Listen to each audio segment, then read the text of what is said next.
Service. What's up, listeners? Thanks for tuning in to another episode of the Full Service Podcast. It's Tank Smith. We are back. If you doubted we'd be back, well, you're wrong. We're back. It's week 7. Week 7. We are in week 7. I hope that's right. I think that's right. Yeah, it's right. We're back.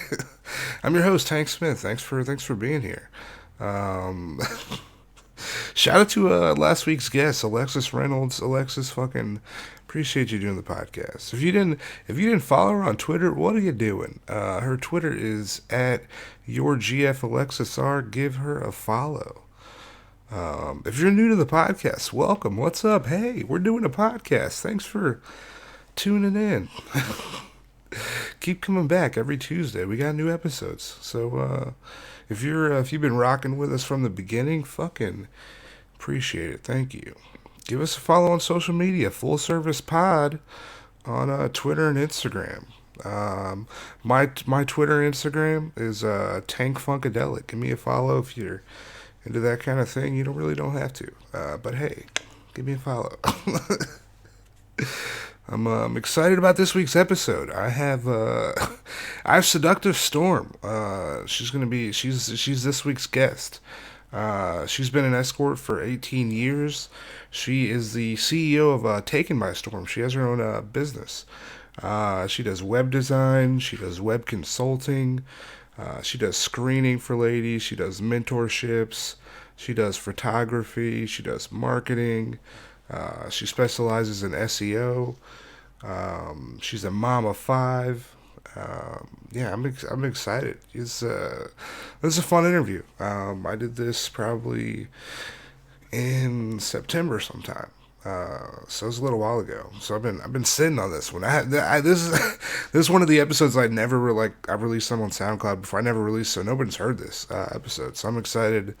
I'm excited for everybody to hear it. But it's a long interview. It's long. But I search for shit. I'm like, I can't cut anything. It's all good. So yeah, fucking this is that 2-day, maybe 3-day commute. I don't know how far you have to drive to work. I don't know what you do at the gym, but this might be for a couple days, you know? This is going to be a couple-day journey, so take it with us. Listen to the whole thing. We have a good time, but no, thanks for being here. This is my fucking Jesus Christ. This is my interview with Seductive Storm. Thanks. Oh yeah, before we do the interview, don't want to forget this. Follow Storm, social media, baby. We gotta plug the socials. What am I doing here? Storm's Twitter is at SupergirlStorm, and her website is takenbystorm.co. But yeah, fucking interview. We're doing it. Enjoy the interview. Thanks.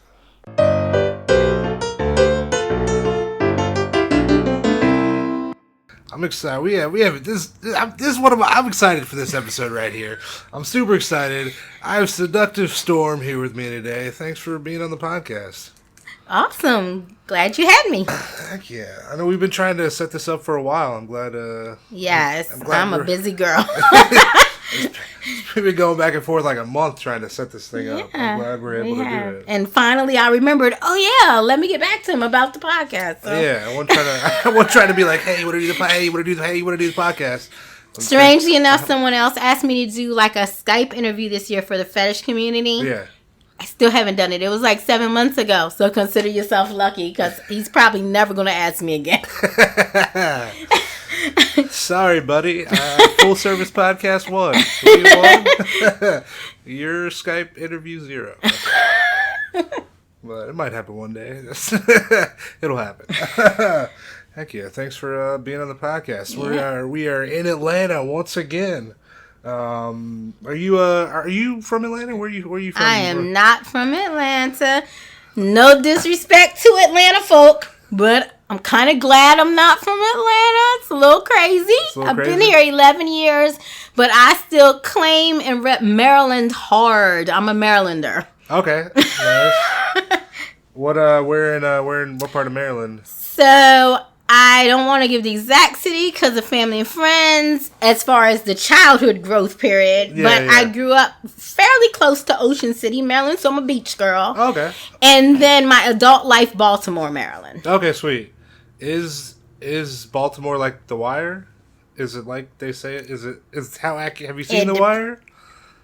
Okay. I had just had to give him the eye look and the straight face, like, what person...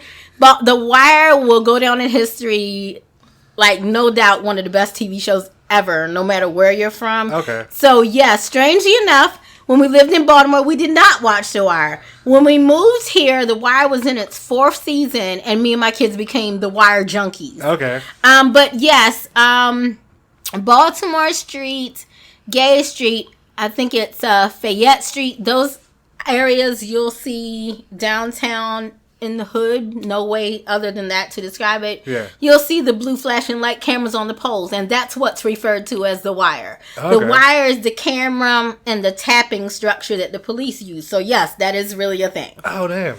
And strange enough, that's really a thing in Tampa, Florida too. My son and his dad lived there. A couple of areas they lived in had the same structures. Oh, okay. Yep. Damn. Learning things today. That's what this podcast is about. Hell yeah. So you been in Atlanta? You said like 11 years or so. It just turned 11 years. Just turned 11. How are you liking it? Okay, so when I first moved here, everyone told me it would take me a year or two to get used to it, because it really is. When they say AT aliens, yeah, that's really a thing. Atlanta's almost like a whole different planet within itself. It's totally different. I've lived in North Carolina before. I've lived in Maryland.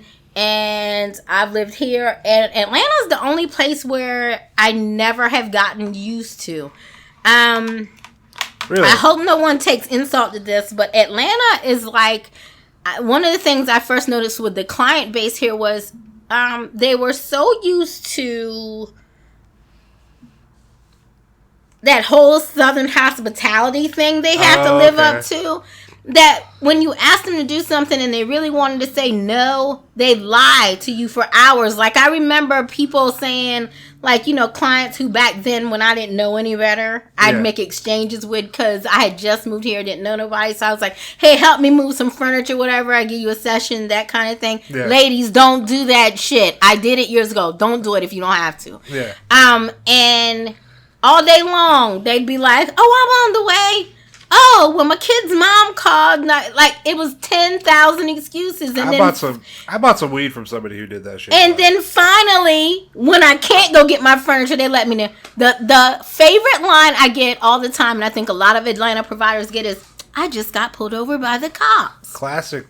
I was just in an accident. I literally had a dude do that to me 3 appointments in a row, and was like, dude, well, I was like, your car insurance fees must be off the meter, or they've surely taken your license, because you're in a car accident every fucking week, dude. So Atlanta people, I just wish they'd be straight up. Yeah. We are the catfish capital of the world. Catfish capital of the world. And we are also the real estate scam cap world. So I guess I should have expected nothing less than being lied to all day by people. So damn. Atlanta, you got to do better. Hey. Yeah, Atlanta's hard, man. So in Maryland, people just say fuck you and no. And there's nothing you can do but accept it. Like, oh, I guess he's not doing that for me today. I can respect that though, because you didn't lie to me. Yeah. So we just passively aggressively say fuck you. It's like bless your heart kind of stuff, you know?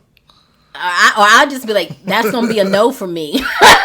Like, see, that's going to be a no. Like, it's no long drawn out. Like, sounds like Randy Jackson. Like, I heard it's going to be a no for me, dog. I heard the brat say on, what's that shit? Growing Up Hip Hop. When they were discussing R. Kelly's ex-wife, Andrea. And she was explaining, like, she was saying no, she didn't want to work with her because, like, she was scared of what it would do to her branding. Okay. And she was like, no is no, and it requires no explanation. And that's really true. Oh, yeah. No is no, and it requires no explanation. It's just no. My answer is no. So just tell people no when you want to. Accept it, or, you know. Like, you know, and if they ask you why, because I said so. How many times our mothers tell us that? Oh, no, why? Because I said so. That's so infuriating, though. I have a shirt that I sleep in at night that I bought just because I'm a mom of teenagers. And it says, because I said so, that's why. That's exactly what my shirt says. They're like, really? I'm like, yeah, read the shirt. Yeah. I got the shit for y'all. I did. I saw it and was like, oh, I can't leave this here. I got to buy this. So, because it was perfect. So. Heck yeah. Well, I appreciate you being on the Maryland. And Maryland to Atlanta. Heck yeah. Yeah, next rotation is either Chicago or the West Coast. We're thinking we're going to move to Chicago in a few months for like a year. But the final goal and the goal that's always been for the last 2 years, just still trying to save up, is California. So we're looking to. If you were to live in California, do you know where you would live? So I have some friends and people that I do work for in San Jose, but San Jose is extremely expensive because it's near Silicon Valley. But if my significant other, and I have one, guys. I have a significant other. Don't get freaked out by it. Boy. I have one. He is a loner and likes to be off from people. I'm the opposite. I crave people. Yeah. So he wants to live up like in the Triangle area, California, the mountain, like where all the weed growers are and shit. That's where I would go. And I want to live where I can get to a beach and shopping relatively quickly. So we're trying to find something in the middle. They still got beaches in Northern California. I need people too, though. Like there's nothing in me that wants to look outside. You picked me up today. You see, I live in the wilderness now. I don't want to repeat that shit. Yeah. Like I want to be able. I'm used to being able to walk to the corner store. Okay. I'm used to being able to go and jump on a train or bus fairly easily without needing to drive an hour to get to it. That makes sense. And I got a daughter who in a couple years will just be turning 16, and I know she's not gonna live like that either. Yeah. Like that's like, we want to have some fun. Well, damn, you're about to uproot her right now in the good years. But I kind of want to let her finish this school year. She's a bit of like, she's not socially awkward, but over the years when she was younger, she had some issues with being bullied. Now, she's not socially awkward anymore. She's really blossoming, but she's made a really close best friend. Yeah. And as a mom, I want to make sure they finish out their last year in middle school together before I uproot her. But then... And then I have a 17-year-old son who decided to not be a good listener and follow his mother's rules, and so he's in Job Corps. And I also don't want to go too far, knowing that I try to go visit him every 6 weeks. Yeah. So, but yeah, enough about them though. Yeah. California, I know. Yeah, so I appreciate you being on the podcast. Yeah. For listeners, for those of you who don't know, Storm, she is the CEO of Taken by Storm. You have your own business. Yeah. I know you've been in the business 18 years. You're Taken by Storm. You do like web design, web consulting, marketing, social media marketing. You do mentorships. I know you do like photography. Yeah, SEO. SEO is my thing. Yeah, what's SEO? SEO is search engine optimization. It's like when you people go to look up tire shop, Buford, Georgia, or let's see, men's clothing, size 2X. Enter it in Google. The first few pages you see, the people who show up between pages 1 and page 3 have good SEO. The people who show up after page 3, not so much. I need an SEO for the podcast. You do. We discussed that already. we'll talk though. How long have you had that your business? Okay, so before it didn't really have a name, and it was just something I would do for friends in the biz or just to help other girls appear and hopefully become more professional genuinely. Yeah. So since 2006, but Taken by Storm as its own full-bodied, like really full-service business, somewhere between 2016 and 2017. Okay. And it's cool to see, like, I like randomly, I was on someone's website the other day, and then, like, I scrolled out to the bottom, and then I see your name. I'm like, oh, shit, I know her. I do what I do, man. I do what I do, and I enjoy doing it. There's difficult customers, and then but for the most part, most people, it's good when they know that you've been doing it 18 years yourself as an escort, so they know you've already walked beyond a mile in their shoes. Yeah. And it just makes you more trustworthy and relatable to them, which is a good thing. Again, I'm not a good fit for everybody. Everybody's not a good fit for me. As much as I would love to take everybody's money, yeah, sometimes we just have creative differences, personality differences. Because for those of you who don't know, I'm extremely alpha and I'm a no bones, no sugarcoating kind of chick.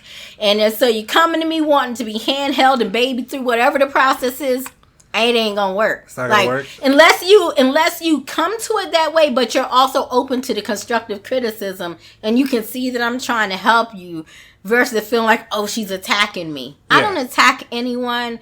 Like, I've been high in the game. I've been low in the game. I've been high in the game. It's just like life. There's ebbs and flows. Like, you go up, you come down. But every time you get kicked down, you're supposed to get back up and get back up harder. No. And so this last time when I got back up and really got taken by storm to pop off, I was like, I'm up.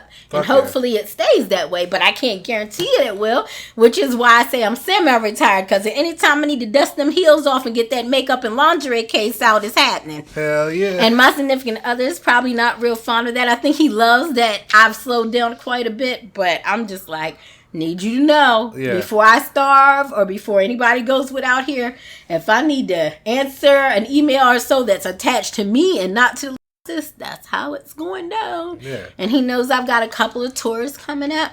Nice. I don't want to say what cities in there in yet, because every time I announce where I'm going to be at to see gentlemen, something happens that fucks it up and I don't get to go. So I'm not going to say anymore. I'm just going to pop up and y'all going to see ads suddenly. I'm not going to tell people where I'm going, but in October I plan on hitting the streets a little bit. Sweet. And you said you've been 18 years escorting. 2001. 2001. Damn. When how'd you start?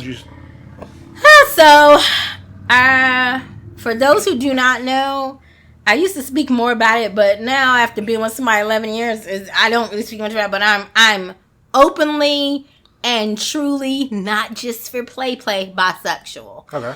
And I was married, and there's no light way to put this. This is quite a conversation. So the husband I had at the time, I'm a junkie to being eaten, and I had a husband at the time who had kind of slacked off on it.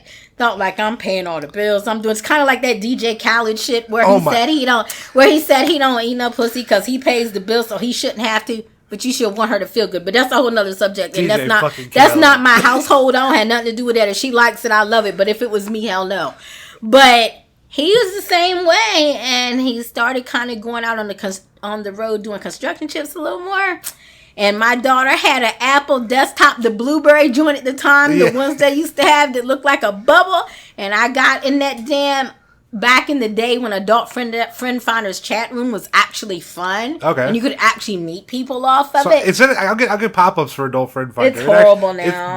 It's still a thing, is it? It's still a thing. It's horrible, though. It's not nearly as... It's pointless. It's just a bunch of junk email. But that and Yahoo Personals and AOL chat. And I met a girl. AOL chat. That was my shit. And I met a girl.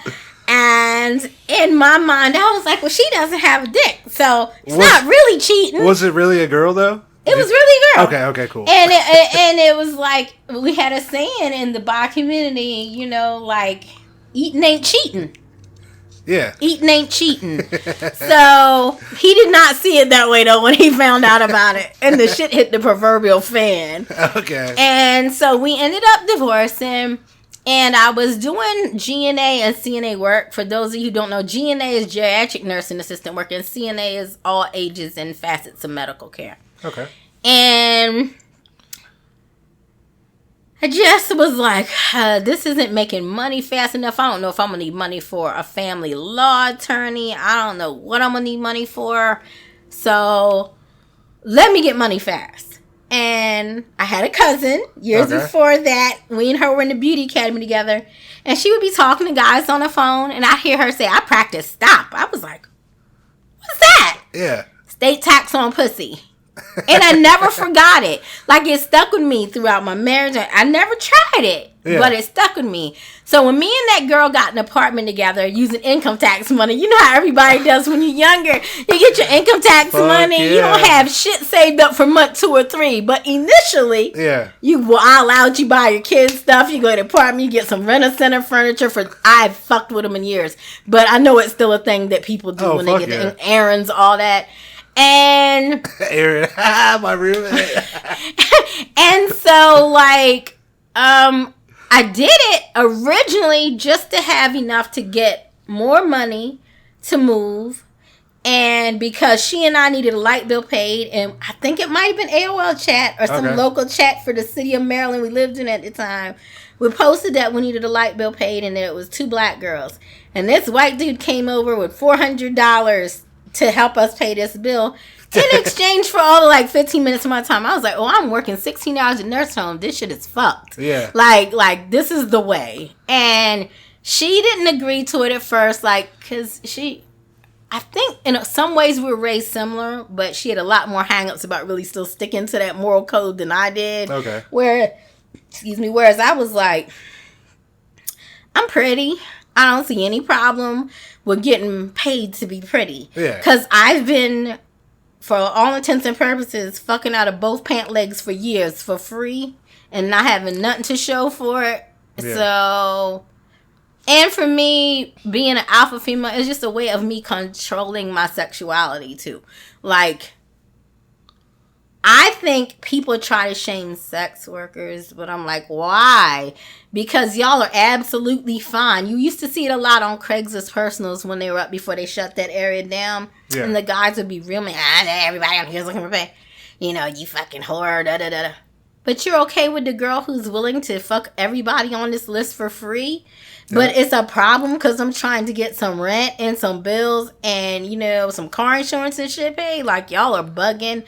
And she's the dummy and I'm the smart one. Y'all see it any kind of way you want to. Yeah. But I raised 5 kids. Not 1, not 2. 5 kids. And haven't needed any public assistance since the year 2005. Damn. And that was my only career per se until I dedicated myself almost full time to taking my storm just 2 short years ago. So that's why I say, like, there's no shame in my game.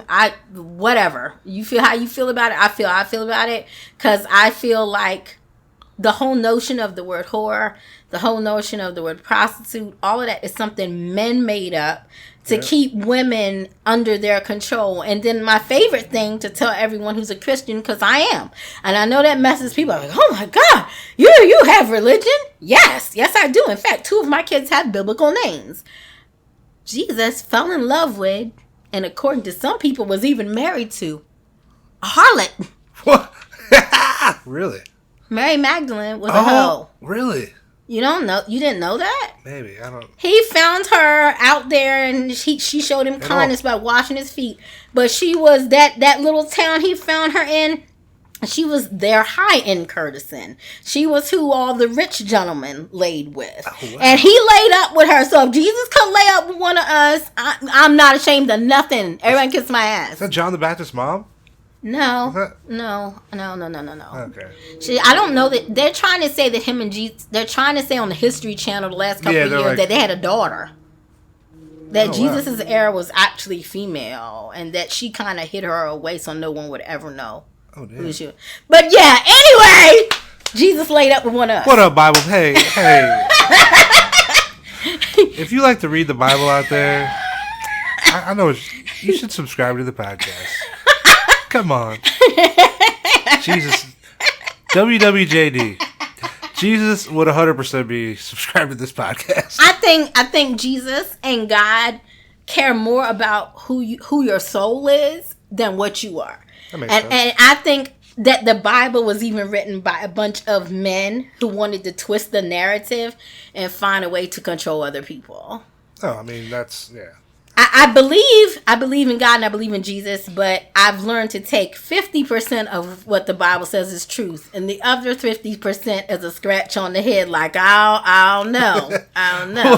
It was a long time ago. Yeah. The rules were different back then. Yeah. But, you know, like deep, hardcore Christians will tell you, no, those rules are always the same. Those are Jesus's and God's rules. And I'm like, all right, dog. Rules change, though. Yeah, That's dude. all, you know. Like, this is bad luck. That's bothering me. My grandma would have laid you out. For the hat?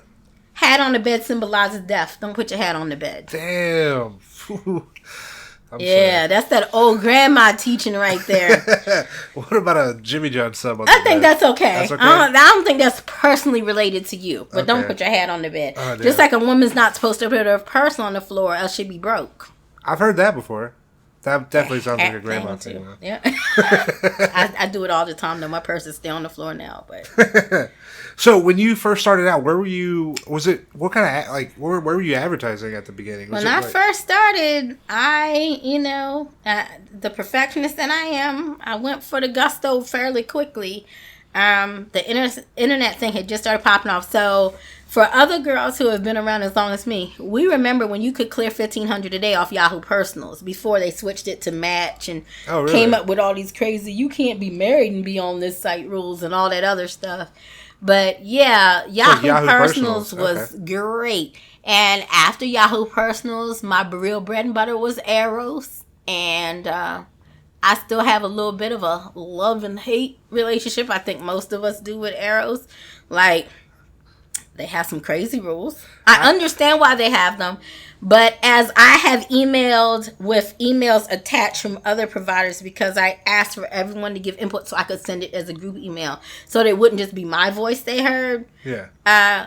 They need uniform guidelines for each representative, because it seems like the representatives based off city and state are making up the rules as they go along. And because of that, we're now getting face pics denied and rejected. How can you deny a face pic? That doesn't make sense. What is wrong with a face pic? Your government ID has a face pic of you. What can be sexual about a face pic?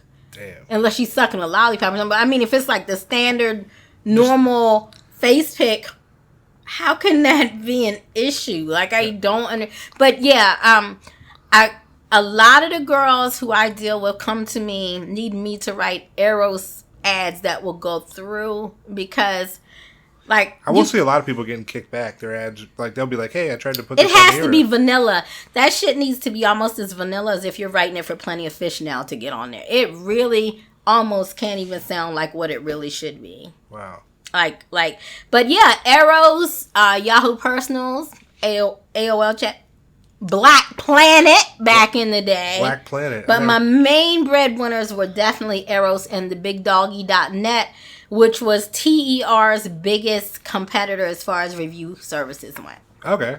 Do you know, is Big Doggy, is that still around or is that gone?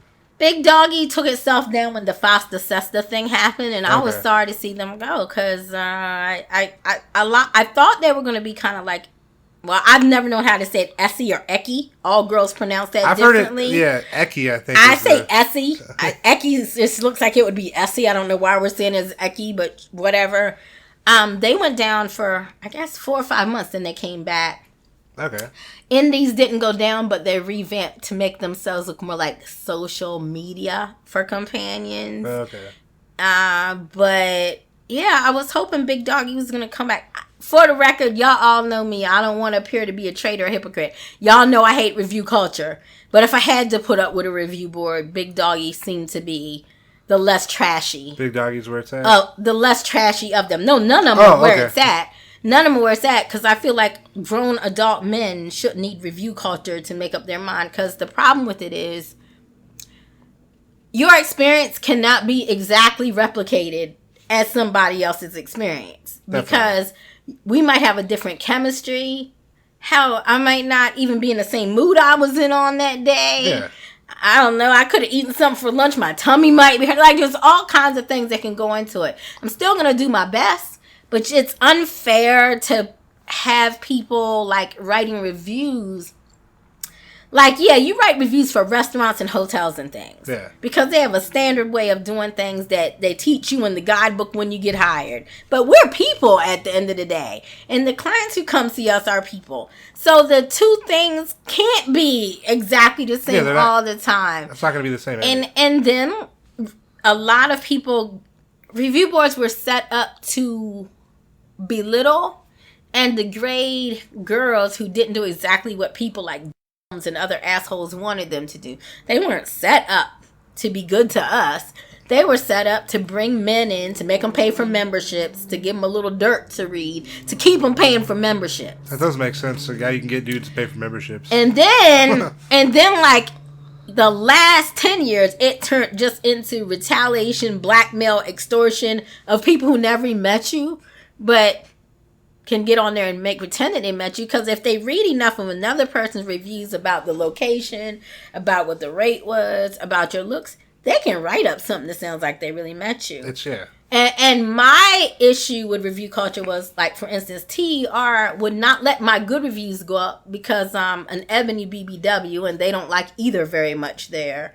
They like Ebony Slender, but you can't be Ebony and BBW. No. And they don't like BBWs at all. And you damn sure just could not be Ebony BBW and get a good review on TR. And if you did get it, they questioned it. They harassed your clients and wanted to know, like, was it real? Was it fake? And I just got so sick and tired. But yet they would let reviews go up from people who hadn't met me or people who only gave me a bad review because they didn't read my website that already said she doesn't do A, B, and C. My ad that already said I don't do A, B, and C. But then wrote a negative review because you expected A, B, and C, like, which you had clearly been told you weren't getting from the beginning. It said it on there.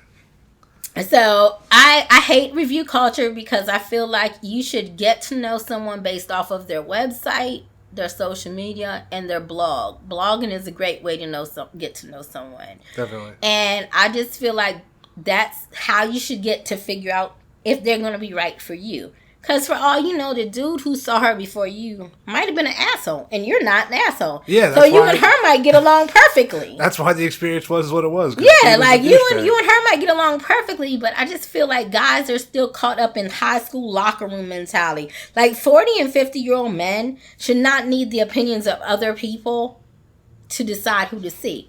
Now, if it says that she robbed or harmed someone, I get that. I understand that. But still, even take that with a grain of salt, because it could be a guy who didn't see her ever, who's just mad because he didn't want to follow her screening procedure. Yeah, I can understand. A lot of girls get retaliated on for their screening procedures. And I don't want you ladies out there to hear that and be like, see, that's what I'm saying. That's why I can't screen. Never make an excuse for not screening, because you can end up dead, raped, or in jail. None of which is good. Screen everybody you see, and especially post-foster sister. You got to screen. I don't care if it's slower money. All money's not good money. It's better. I'll tell everybody, slow and steady wins the race. You know, like, I'd rather have slow money and know I'm gonna have my freedom and my health at the end of the day. But you know, that's just me. That's what matters. Like, yeah. Fuck. When you like at the beginning when you're starting out, right? Did you have any expectations of what like escorting would be, or what you were gonna do? Like, I really just thought it was gonna be just like my personal life had already been. Again, I was no sexual prude already, so I kind of just thought I'm gonna be having fun, but now I'm gonna get to go see nice places and meet new people, and I'm gonna get paid now instead of just doing this shit for free. Yeah, I think for me, because I came out of a marriage and I had kids, I didn't even focus on the expectation. I just focused on the goal. I need a lawyer and some money ready in case my ex tries to take my kids. Like, for me, that was all I had like, what they call it, tunnel vision. Like, for me, that's all it was about. Get this money so you can take care of these kids. I cared about nothing else. So for me, my experience is different. I can imagine, though, that if I was 20 something, because I started at like 31. If I was 20 something and didn't have any kids, or even just had one kid, pretty carefree with just one kid, then I might have had more expectations and been able to ponder more the exact job and what it would entail versus me just jumping balls to the wall in because I had a mission to accomplish. Like, for me, the reasoning was different. So, did you know anybody who was in the industry when you started at all, or were you kind of going in not in the industry in a classy and upscale way, which I knew I wanted to be in the industry. Okay. I knew people who back home in a rather small city did what they did because they had drug issues and such, who I was still friends with, but that was, I'm not saying I didn't party at some point. I did, but I was never a junkie. I was a recreational user of whatever I used, and it was nothing harder ever than weed and like powder cocaine. Never heroin, meth, none of that crazy shit. But I just never, those people, their reasoning was different again than my reasoning and my journey. So I came from like I haven't spoken to them in years, but I came from a pretty well-off family. So like my journey was upper middle class, married wife, kids. So, and no abuse and no, well, you know what? I suffered at the hands of like 2 boyfriends hit me around the ages of 19 or 20. But even that didn't break me because I'm so alpha. I just literally tried to kill them back. Yeah. It just like my brain was like, "What the fuck you just do?" Like my brain was never like, "Oh, I'm the victim." And I'm not making fun because I realize everybody has a different journey. So to anyone who's been a victim of domestic abuse, I got 2 best friends who have been the victim of for over 20 years. So I'm not making light of it. Yeah. I'm just saying how I handled it and how I didn't handle it. But I'm not putting down my friends who were the kind who cried and said I'm a victim, because everybody processes things differently. I would never judge another woman on how she handles anything that happened to her. I have a 30-year-old daughter who I'm not on very good terms with right now, who's been a victim, whether she sees it or not, of emotional and mental and a little bit of physical abuse for years by her child's father. And so, and she's also bipolar. So again, I'm not making fun because I know what those demons and that pain is like. I'm not making fun of nothing. I'm not. So if that sounded insensitive, I didn't mean it to. I'm just saying what my reaction was in that moment to what was done to me. Yeah. So. That makes 100%. Yeah. So. What do you think your biggest challenge was at the beginning? I don't think I had many challenges in the beginning other than just the emotional stress that I was dealing with the argument back and forth with the ex when we were first splitting up. Okay. The biggest challenges came later on. Like, when you're hot, you're hot. When you're the new kid on the block, everybody wants to see you and meet you. Yeah. I think about 5 years in is when I kind of went through the struggle of, okay, they're not paying as much attention to me. Okay, like now my money's slowing down, so like, and I didn't know at that point how to slow down me and my kids' spending to match that everything else was slowing down. Because it's hard to know what the market. So it kind of put us in harm's way, and we lost a few homes, and it just took me a while in the last couple of years, actually, to get myself back to where we're really comfortable again and we can go on vacation. And we're not comfortable all the time because summer's a bitch still. Summer, like between August to the beginning of October, is rough because business slows down, I'd say, for about 65% of the ladies.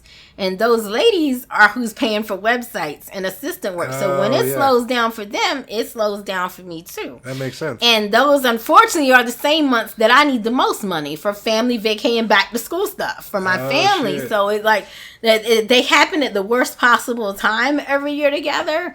So like now, it's going to take me probably till like October to have really strong footing again because the summer kind of drained me. So. Damn.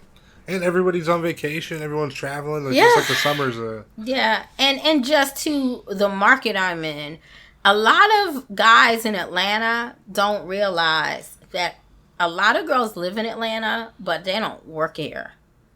And the ones who do work here, why would you say that? They've already got like a sugar daddy or a shit ton of regs. Because, so when Foster Suster happened and you lost Backpage. Now, Backpage was a free-for-all for everybody. You found mid-level, low-level, upper-level, and elite. You found a mixture of everyone on Backpage.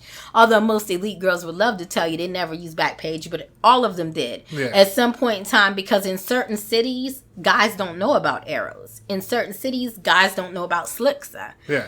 So in those markets where you're touring, you have to use whatever the market is available. You're going to use what that market is using, what the gentlemen in that area are using.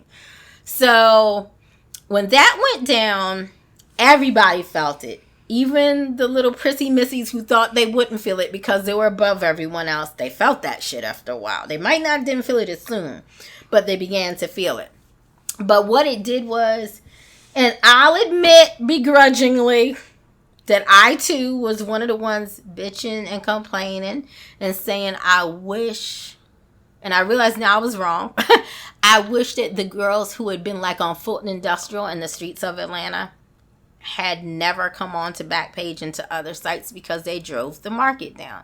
Now, it is true that they drove the market down. I can understand it is true that they drove the market down. But everybody deserves a chance to eat and pay their bills. I have been in the struggle mode before where I had to offer. My only problem was I used to offer 60 once in a while. If my kids were starving, I'm not going to lie, I've even gone as low as 40. But just for one person so I could go buy groceries. Just for whatever. And then I took the ad down. But these girls now are operating at that every day of the week, all day long. And I wish they knew, A, you're going to burn out that way. Your body can only take that so much. We're in the South, though, the homeland of the pimps. Like from North Carolina on down. Really? So the heavily pimped areas. So I just want anyone listening to think about this. Those of you who are listening, although I don't even know if they'd listen to something like this, the girls I'm referring to in that bracket, because it might not be something they have access to or even know about. Okay. But literally you have to see 4 people just to make $200 if you're charging $50. I don't think people understand that. That's a lot. It's not a whole lot, but it's a lot if you need to do that every day. Because suppose your rent is like $1,000. And you're charging $50. That's a lot of people just to clear rent. We ain't talked about utilities and groceries yet. Yeah. And whatever your children eat if you have any. And then if you have any habits, which I hate to say a lot of ladies do, you got to have money for that too. So at the end of the day, how many people have to come into your inner and mental space for you just to break even? It's a lot of people. That's a lot of people.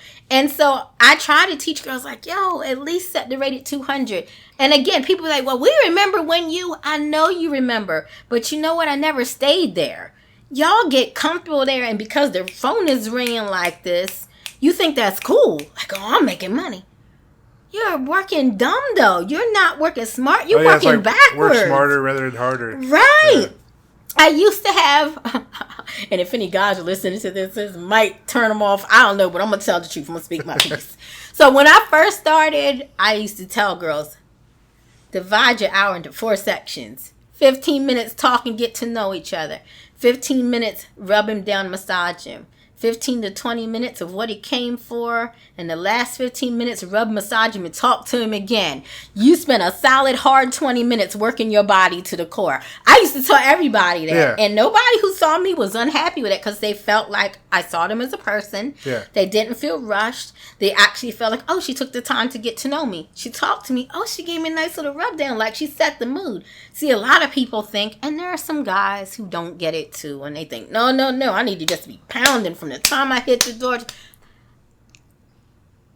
No disrespect again. Everybody knows me knows I tell the truth. I've probably offended a few people with 3 things I've said so far. But it is what it is. Hey, if you got offended by what Storm said, hey, tell your friends about it. It is what it is.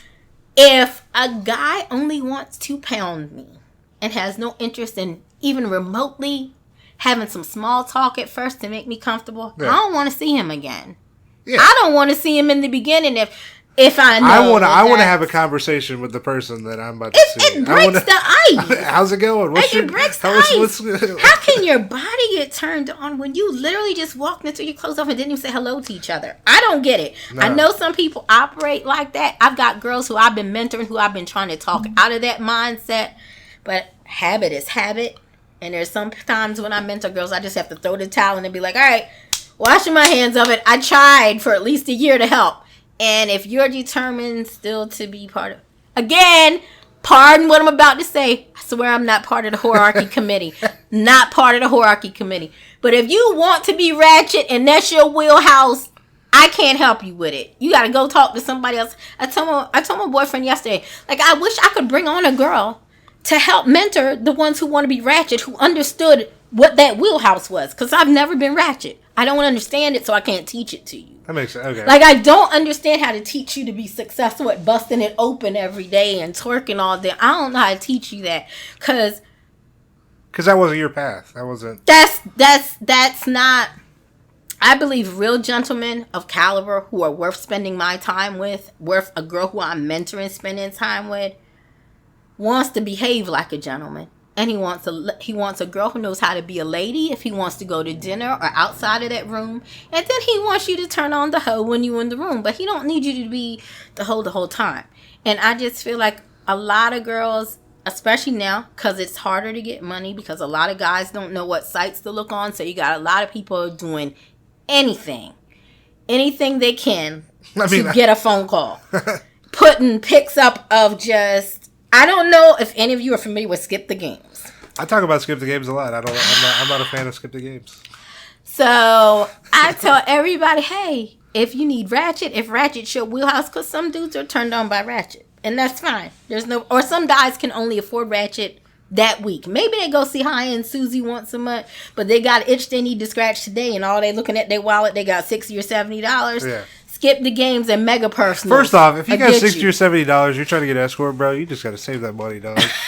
But there are times, though, and I get it, because I've had personal relationship with gentlemen who normally would pay way more than that, but that's where they were at on that given day. And if that's where you at on that given day, I can respect that, but stay in your lane. Find a girl who's offering that already. If that's what her rate says, call her. She's not going to be offended by it.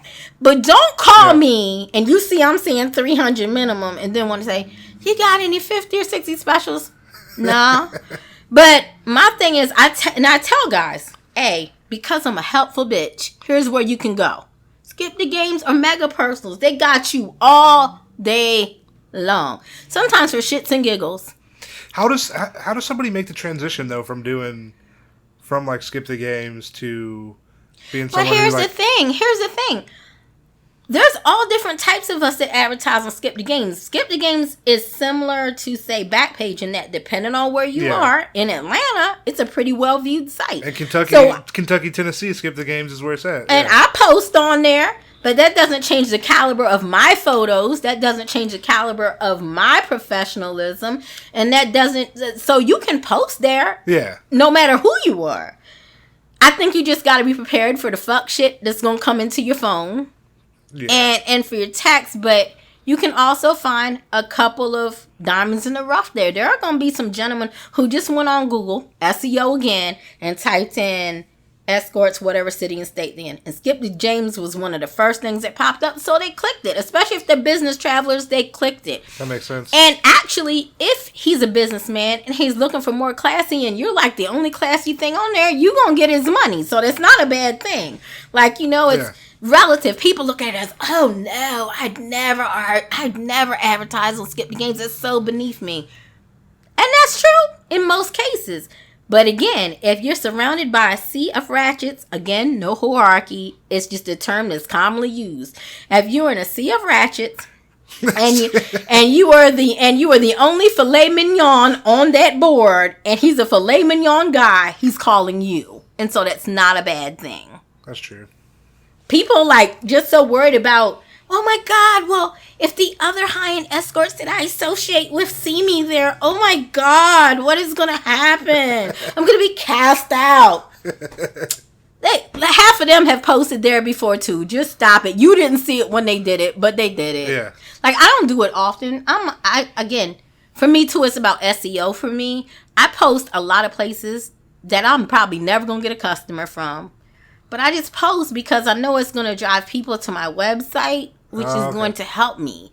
It's not, I don't care what site it is. I'd advertise on a used car sale lot site if I could. I don't care what it is. I'm just trying to be seen so I can find the right customers. That makes sense. The more, it's like fishing, I guess. The more lines you cast. It's like I'm just like there. And I'm just waiting for somebody to catch on the hook that's worth my time. Like, hey, I saw you on this car dealership website stuff. When they first took Craigslist Personal down, girls were literally doing that. And when they first took the back page section down, girls were literally posting in electronics, cars. Oh, yeah. People were posting everywhere. It was funny as shit. I never did it. But I was like, this is just going to be too much. But yeah, people were posting everywhere. Everywhere. I thought it was hilarious. But yeah, they were posting everywhere. Well, I mean, you gotta find. Yeah, and especially if you're a girl who's really got to pay her rent and is starving, I would post there too. Somebody going to see it. Yeah. You gotta have visibility. I mean, visibility is everything. Look, publicity is publicity. Bad publicity is still good publicity. How can we get bad publicity for the podcast? That's what we need. What is the worst publicity this You might get some today, because I probably offended a few people. You might have done it. Congrats. Go ahead. Hey, if you've been offended so far by what Storm has said, I want you to know that I really appreciate you listening to the podcast. And tell your friends. And I'm not trying to, and that's why I've said it every single time, I'm not trying to offend anyone. I just have a unique way of looking at and putting things into words. Yeah. But I have been in the struggle. I just recently got out of the struggle, so I'm not making fun of anyone. And again, I got a daughter who has her own struggles with being abused and being bipolar, so I'm not shitting on anyone. I just tell things from a comic perspective because, sometimes you gotta laugh not to cry. That's my fucking dad. Sometimes you gotta laugh not to cry. I've had to laugh my way through a lot of shit, like for real. So, hey girls, laugh. Like, and I know it seems crazy, like, especially if you're looking at the eviction notice, but laugh, get yourself together, and figure out how you're going to make that shit work and come up out of the mess. Like, for real. Fuck yeah. Laughter's, yeah, that's where it's at. Yeah.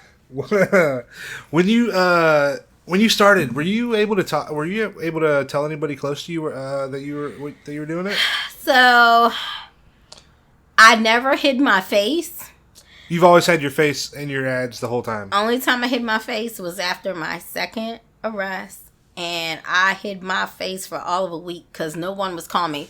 Here's the thing that I try to teach BBWs. And it's hard, especially because some of them are actual teachers and shit outside of this. But the problem is because we don't have what's viewed as the normal sexy physique. Okay. But most of us have really pretty faces when we're thick. You gotta hit them with the face. You gotta hit them with the face.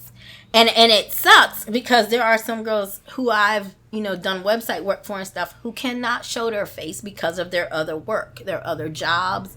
And because, they live in really small towns, really religious towns.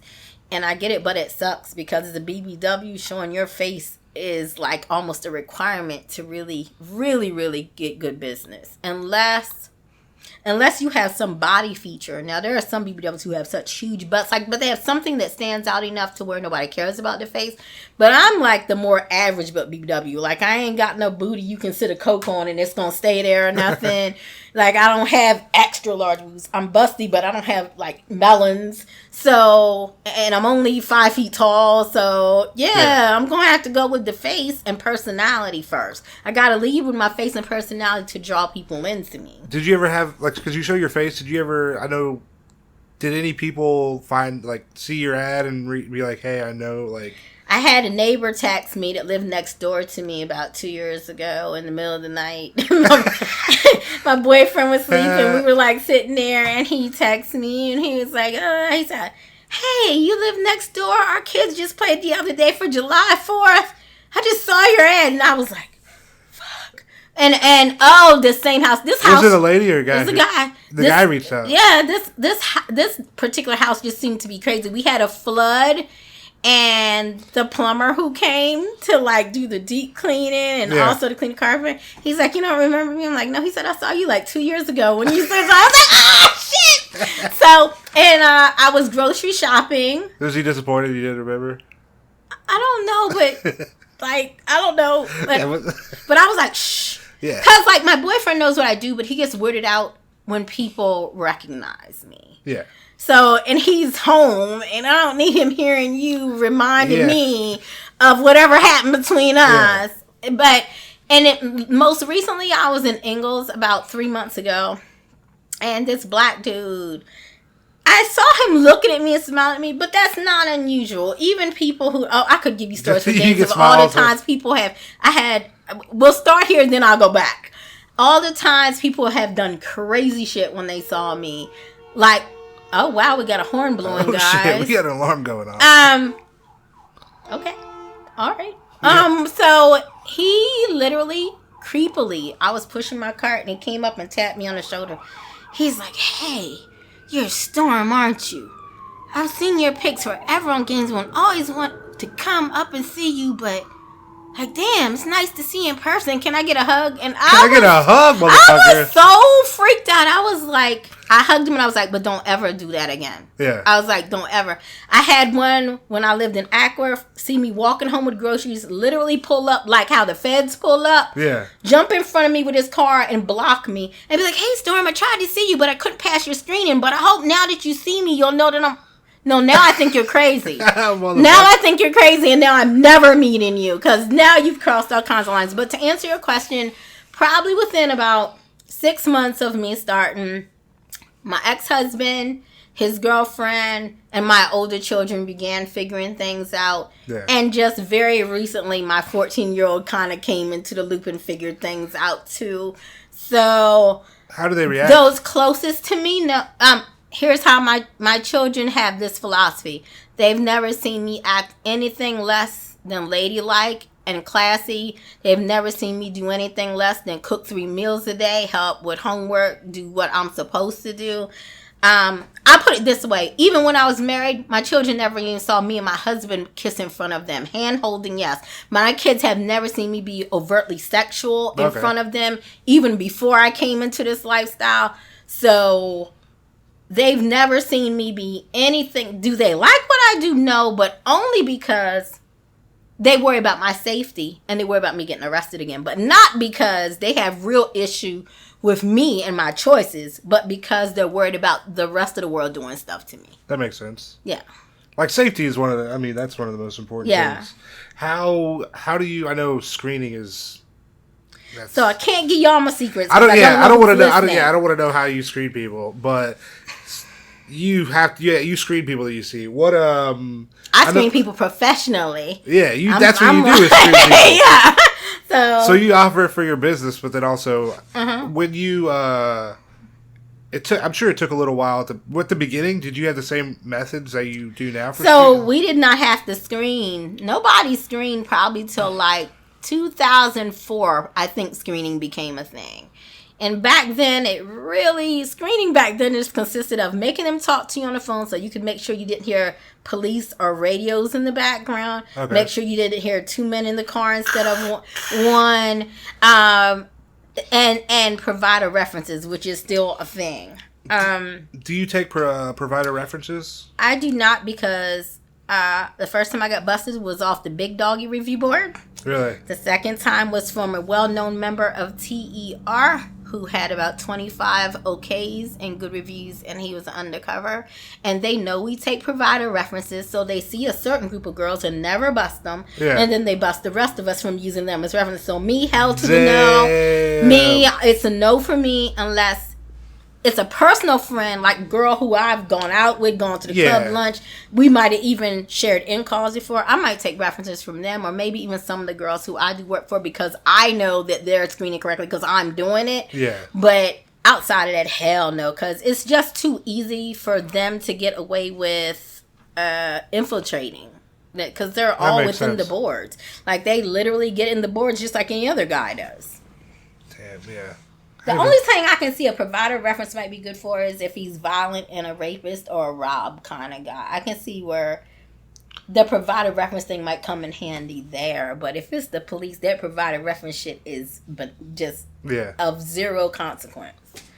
When you're seeing people, do you prefer in-call or out-call? Like where people are coming to you, or do you like going to people? Or out-calls, both times I got in trouble were out-calls, so I don't like them. Yeah. But that's not to say I haven't done any since. But in order for me to do it, I won't do any hotel out calls. I think I did one hotel out call for a gentleman who's visiting from out of town. He was like a CEO, and I researched him, and he sent me to his business site. Yeah. And it was comfortable, but it's never quite comfortable. Yeah. It's comfortable, but I tend to feel on edge and kind of nervous. But I think that's here in Atlanta. Like, I think out call might feel more comfortable to me in certain cities. I don't think I'd ever feel comfortable doing out call in New York just because their laws are crazy. But like maybe in Baltimore, maybe Chicago, there are some cities where I think it might be okay if I've really screened him with real world information and if he's got references from any ladies that I'm really familiar with and know are reputable. Like, okay. I'm not totally opposed to it, but what I did learn was it's from the moment you walk in. If it feels uncomfortable, lie and say you left something in the car and just don't come back. Okay. Instead of trying to force it to be comfortable and then here come the other officers through the adjoining room door. That's a big thing.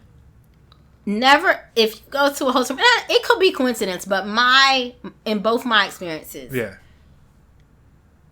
If you go to a room and there's an adjoining door, and you just don't feel comfortable. Like, our gut, female intuition's a thing. Yeah. And if your gut says, no, get the fuck out, because often the adjoining door rooms are stings, and they're on the other side, and the one that's in the room with you is wearing the wire, and it's just nuts. And so I'm like, don't go to Red Roof Inns, girls. Don't go to Red Roof Inns, Super 8s. In Atlanta, don't go to the Westin or the W or the Marquee. Damn, the Westin? Isn't that a nice one? It's a nice one, but that's where they bust the high end girls. See, they know, like, you know, that's when they get on Eros and start doing things. And so like the Renaissance, the W, and the Westin, just stay the fuck out of them. Damn. Like, stay the hell out of them. So yeah. What who would you say is your like average clientele that is white collar? I get a lot of nerds, and that's okay. I tell people I don't look like it, but I'm really a sexy nerd. Like, I like nerdy stuff. Like, one of my favorite TV shows, and I'm so heartbroken that it's over, is The Big Bang. Like, I'm really a fucking nerd. My roommate loves Big Bang. And I spend, hey guys, my biggest turn on in life is watching Investigation Discovery. like give me some wine and Investigation Discovery, and I'm totally into it. But yeah, like, what was the question again? I got off track with that Investigation. Oh, average clientele. IT guys. Somebody flushed the toilet. IT guys. And again, that's relative to market. So like, if I go home to DC area, Herndon, Virginia, and around that area, it's going to be IT and government guys. Okay. Not like congressmen and senators. I wish, but I ain't been that lucky yet. Or if I have, they didn't tell me. But back then, when I was in that area, we didn't screen like that. So I probably saw a few and just didn't know because, you know, they wouldn't want me to know that. Looks official. But here in Atlanta, I'd have to say, at the price point I'm at now, before I used to get more of a mixture. Like, I used to get kind of just the everyday black guy here and there, the guy who worked at the hospital here and there. But since my rate went up a little bit, it's more like just the white collar IT guys or the guys who work in information technology some kind of way. Okay. Maybe they're the ones who do the information technology security. I've had a few attorneys here and there, a couple of CEOs, but like CEOs of small privately owned business. Okay. But for the most part, my clientele is the white gentleman age 40 and up. Okay. For the most part. Nice. Have you, I know you said you're currently like in a relationship. Mm-hmm. How is it being in a relationship and also doing this?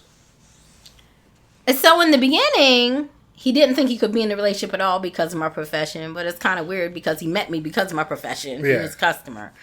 But I've always, even before him, been with a significant other. I've never been single while doing this. Really? So I don't really know quite what that's like. I might have been single the first 6 months in 2001 of starting, but still not really, because I was seeing someone regularly then. Okay. I've been pregnant twice since doing this. Like, my life just kind of kept going as a regular, everyday life. Yeah. But for him, I can say that he's waiting for me to fully retire before we finally get married. So he's made his peace with it. It used to be a bigger problem like 2 years ago. But now I think he's so proud of me and what I've built with Taken by Storm, or what we've built together, because he's probably built a little more than half of the sites. Okay. When I first started, before I got so many assistant clients, I did all the sites.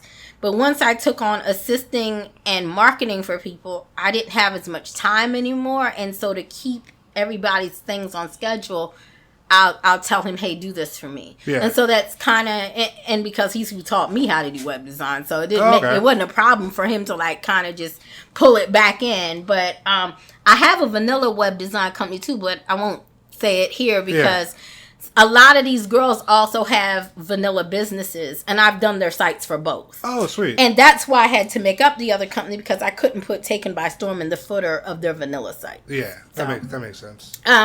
But yeah, like, I think what keeps it cool for us is he doesn't do it often, but he's a fetish dude. Okay. He's not really a full service dude, but he's a fetish dude.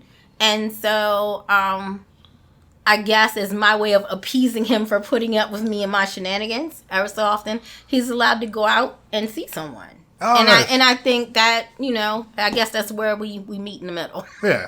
Nice. Yeah. Have you ever developed feelings? I know for a client. I know you said him. Obviously. Yeah. I had probably 3 boyfriends prior to him, much shorter-lived boyfriends that I also met as customers.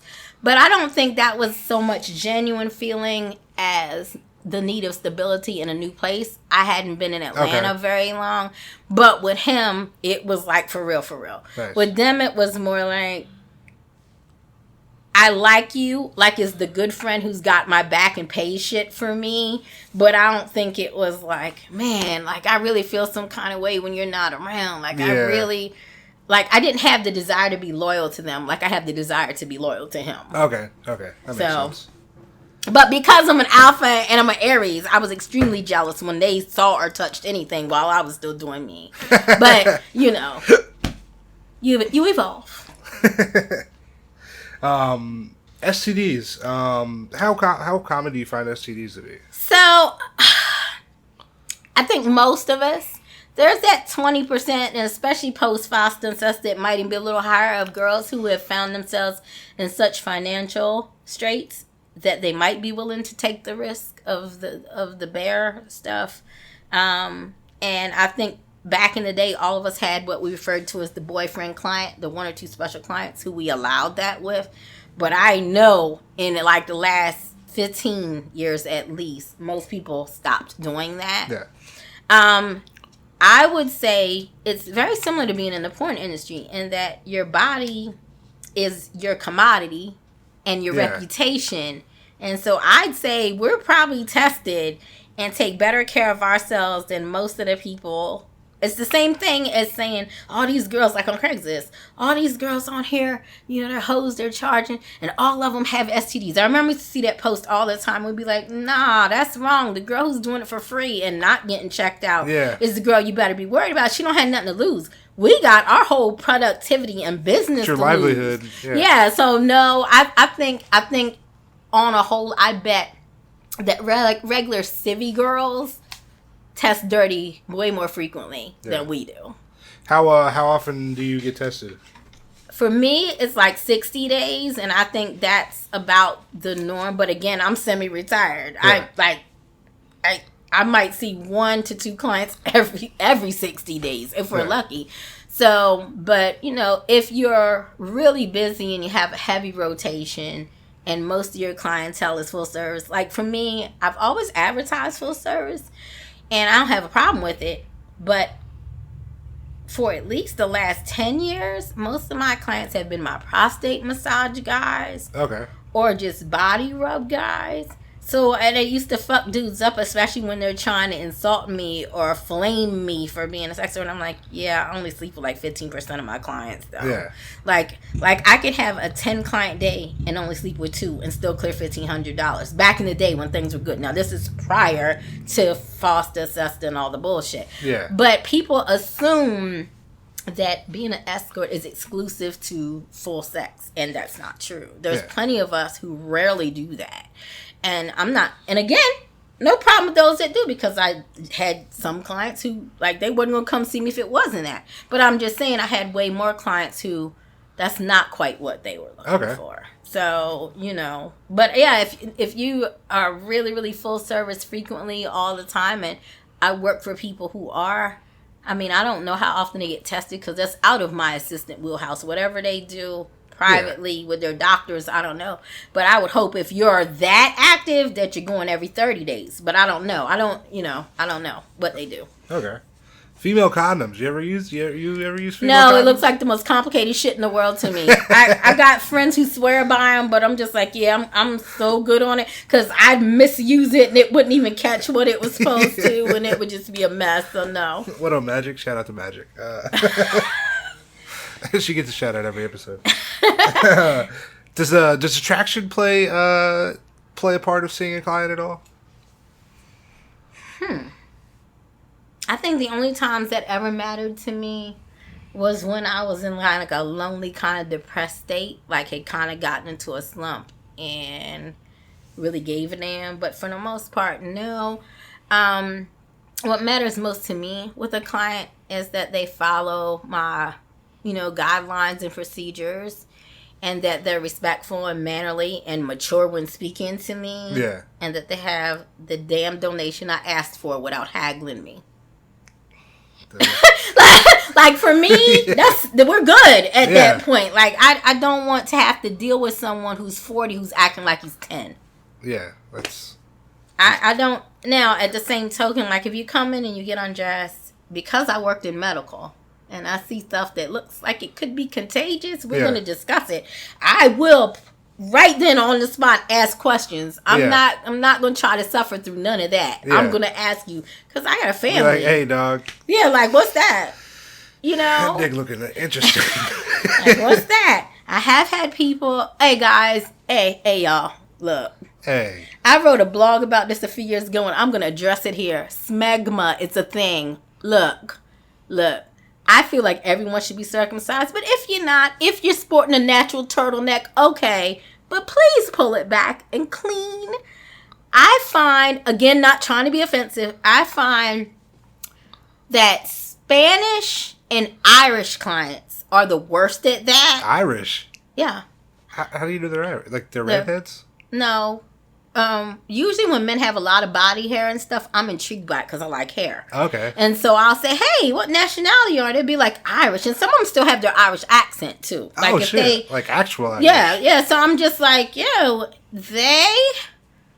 don't think have been taught the importance of pulling back their foreskin and cleaning. And like that terrible bacteria and pus film buildup smell that makes me want to just run out of the fucking house. Look, guys, I had one, bruh. I literally triple stacked the condom and could still smell it. So, I mean, I asked him to shower, but you ask him when to shower, and I guess they'd be uncomfortable and scared. Yeah. But you ask them to shower and they come out smelling just like they did before. And at that point, like, you don't know what else to say because you already suggested a shower. And you don't want to be fucked and be like, you stink. Like, you fucking reek. Please go do it again. Or should I come in and do it for you? Like, if you don't know. But I'm to that point now that if I ever have to come face to face with something like that again, I'm going to be like, let me help you in the shower. Let me help you. But are you getting your hair wet? Okay. Hey guys who may not be familiar with ladies of color. This was a thing on Twitter a few weeks ago, and I was so glad somebody else brought it up because I've been saying it for years.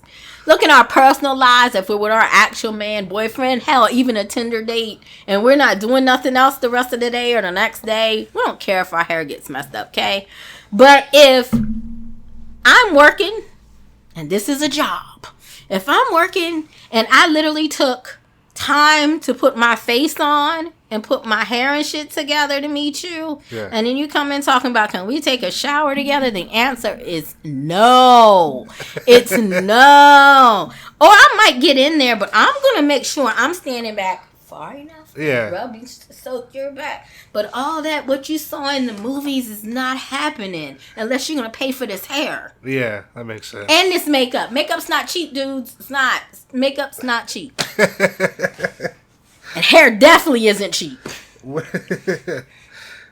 do you feel like, have your views on sex have changed at all since escorting at all?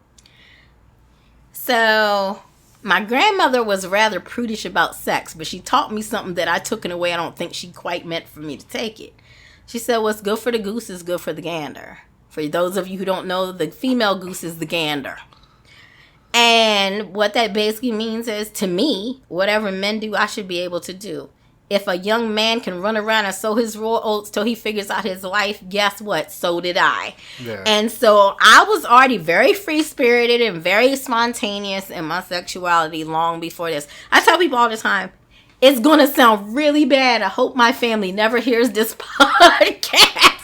But I definitely had more, as we say, body count prior to this work. Okay. I'm sure I amassed the longest part of my body count between the ages of like 18 to 23. I'm almost positive of that. Nice. Well, I don't know if anybody else would see that as nice, but it's the truth. Well, I'm like, my body count's low, sir. It was low. All right. Do you think your views of men have changed since doing this? I think because my grandmother raised me, but I think because I grew up with a very open, sexually mother as well, who talked to me about a lot of things that she probably shouldn't have when I was very young. I think that my mother gave me a good insight very young as to what men were like, both the good and the bad. Okay. And I, believe it or not, have tried to do the same with my daughters. Not my 14-year-old, because she's really still Disney princess, rainbows and butterflies. She finally started putting some makeup on, but she's not ready at all for, like, the filth part of life. Yeah. Like, she's not ready for it. So, supposed to be home crating my dog right now, folks. That's his alarm. I think that I've come to understand that all men aren't as bad as I thought they are. And I know that's weird in this thing, because I've seen a lot of bad. Yeah. I've had people come and see me, like, literally the night before their wives are about to have cancer surgery. And I've asked them, why are they here? Like, John Edwards, go check on your wife. Dog. Like, why are you here? Oh, well, and they always try to make it seem like, oh, she understands. I bet she doesn't. I bet she doesn't. Or she might have just said it because when my mom was in her final stages before my mom died of cancer, she told my dad to find someone. She didn't want to be alone. And I told her when she told him, I said, you don't mean that. And that's going to come back to bite you. And it came back to bite her. True words were never spoken. Like, it came back to bite her. And I was, because she couldn't take it. She thought she could mentally take it. She could be unselfish like that. Yeah. But that's a hard thing. And especially when you're sick, because your wedding vows say, till death do we part, in sickness and in health. So while I'm sick, I don't expect you to be out trying to find a new person to lay with the minute I'm a little cold in the ground. Like, that doesn't make any sense to me. Yeah, at least wait a little bit. But yeah, I mean, I think I'm old-fashioned in some respects, folks. The mourning period is a year. For those who don't know, the official etiquette for mourning is a year. They used to make people wear black for a year. We ain't got to go that far. But at least be decent enough before jumping in another relationship to mourn your wife or your husband for a year. Or even your girlfriend or boyfriend. If y'all were never married, but they were with you through thick and thin, a year. How long should I mourn my ex-girlfriend? Is she dead? No. Well, you don't need to mourn her. Then you can move on tomorrow. But anyway, move on. I always tell people the best way to get over someone is with another someone. I'm a strong believer in that. Like, the best way, or someone's plural. Hey, whatever it takes till you find the right one. Yep. When you're in a session, do you feel pressure to live up to people's expectations? No. So Only person's expectations I'm going to live up to are mine. Hey, guys, if you're listening and that ain't your cup of tea, you know to avoid me. And I'm okay with that. Let me tell you why. Because like I said earlier, if your expectations are coming from a review you read, or if your expectations are coming from based off your experience with another BBW who, because we're around the same weight and size, you figure we're going to be the same, or because we're around the same price point, we're going to be the same. We're human beings. I might not even know her, so how can we be the same? We might be as totally different, opposite ends of the scale as anything could ever be, like oil and water different. Yeah. So, no. Here's what I'm going to do. In any appointment I go into, as long as I'm treated with some respect and kindness, and you're not the client I hate is the client who strips down, lays on the bed, puts his hands behind his bed and crosses his feet like, I am here. I'm your God. Serve me. And can't even say, hello, how you doing? You look nice. Oh my God, you look so great. Because we put effort into looking like this for y'all. But the guy who just comes in and won't talk, or the ones who then you try to make small talk when they're like, you talk too much. See, you can really get dressed now because this is not going to go well. But I'll let you stay. But I just know already that you're going to hate me at the end of this, and I'm hating you now. So I think the only expectations I have are to do the best I can in the situation of the moment. If he's an ass, I can't do but so much to make it go well. Yeah. Some girls can. Again, I'm alpha. I can't. Nothing in me. Sometimes I talk to myself in my inner voice. I'd be like, yo, just try to be a little submissive. Just try to conform to what he wants. And then the other me is like, hell no, he gonna get this realness today. So like, you know, like, because I can't. How can you even be fiercely and passionately pleasure giving and sexual, or even give a good relaxing massage, if you are not free to be yourself? Yeah. And you're forcing yourself to walk on pins and needles to deal with somebody. Yeah. I can't function like that. So, no, the only expectation I want to live up to is what I promised you on my site, which was that I was going to be professional, that I was going to look like my pictures, and that I was going to do my best to give you a good, stimulating time. But if you come in and you're the issue for the problem, I'm not mad when you leave mad, and I'm not worried when you leave mad. Yeah. Because I tried, and you were an ass. Yeah. You can't help that. Yeah. You know, but you know, there are some girls who are like, no, you have to be nice. The client's always right. I'm like, this is not a business where the client's always right. You're talking about your body. This is not that business. The client is not always right, because if that's the case, he could rape you, and that would be okay too. So no, the client is not always right. Yeah. Do you when you meeting new people, do you have any anxiety? Always. That never goes away. I don't care if you started yesterday or 18 years ago like me. And especially as crazy as all the things and stuff have been this year. I mean, I was even a little anxious, and my family was very anxious about me coming to do the podcast with you. Yeah, like, you know what I mean? Like, two of my daughters were like, it sounds sketch. You sure it's okay? And I was like, yeah, it's good. I was like, remember, mommy screens and keeps other people safe. Y'all do know that, right? And they're like, I was like, I talked to him for almost a month. He just interviewed one of my other friends. It's good. They were like, all right. You hear that? I'm good, guys. But yeah, and I will let you know, I reached out to our other friend. I reached out to Alexis Hurst and was like, yo, he good? Because like I had to, because, and especially because we're coming to a setting that's not my home. Yeah. I needed to know, like, yo, he's going to be good. Because there are so many stories of photographers in this industry, for one, which is why I started Taken by Storm Photography, because we need more female photographers who aren't going to try creepy stuff. Yeah. There's a lot of really good photogs who are male that, once they're in a setting like this, begin to try to cross boundaries. Yeah. And I just wanted to be sure, like, but I had to ask. Oh, you know what I'm saying? You have to. I had to, again, mainly because if you'd been coming to my house, I might not have asked so much, because I know where every weapon I need is at my house. But here, where I'm out of my element, I got questions to ask. Yeah. And, you know, she assured me it was great, and I trust her, so that's why I'm here. Hey. I feel like burnout can happen in anything you do. Mm-hmm. Like, does it happen to you, and how do you what can you do to make sure it doesn't happen? Burnout happens in anything you do. I got burnout when I was a CNA. That's why I left it. Yeah.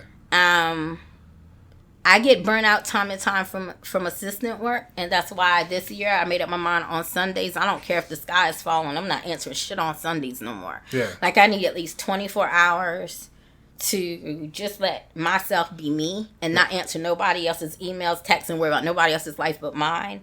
And that's why absolutely once a year I go away for a whole week in August, me and my family, and I don't answer anybody's stuff. But sometimes I might take twice a year. It just depends. But like, I try to keep going through the burnout because I need money. Yeah. But as far as like on an escorting level, that's what I was talking about earlier. You got to work smarter so you don't get that stressed out. Getting an assistant, a lot of girls get an assistant when they're approaching burnout, because the emails and the text is what actually drives most people to burnout. Yeah. The constant having to fight tooth and nail for real screening info, the constant barrages of stupid ass one-liner text like "you avail" with a question mark, not even the whole word "you." Yeah. Or "what's up with the head," like that kind of. The Atlanta guys love that one. "What's up with the head?" What's up with the? I'm like, and I always text like, "Who the fuck are you talking to?" Like, I'm never What's meeting you up with talking the to head? me like that. But yeah, that's like, Has that ever worked? I'm sure it works on the girls, like I was talking about earlier, that came in off of Fulton Industrial, who were pimped and who it has to work, or else somebody's going to beat them at the end of the day for not meeting quota.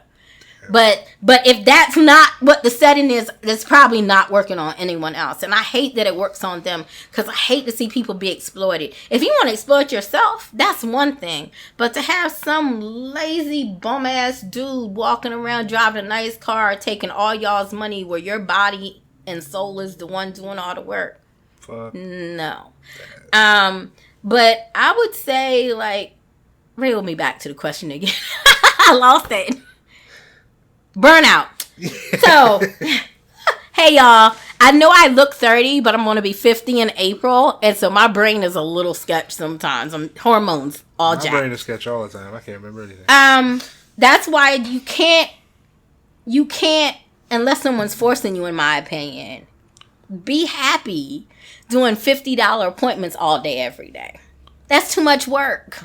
That's way too much work.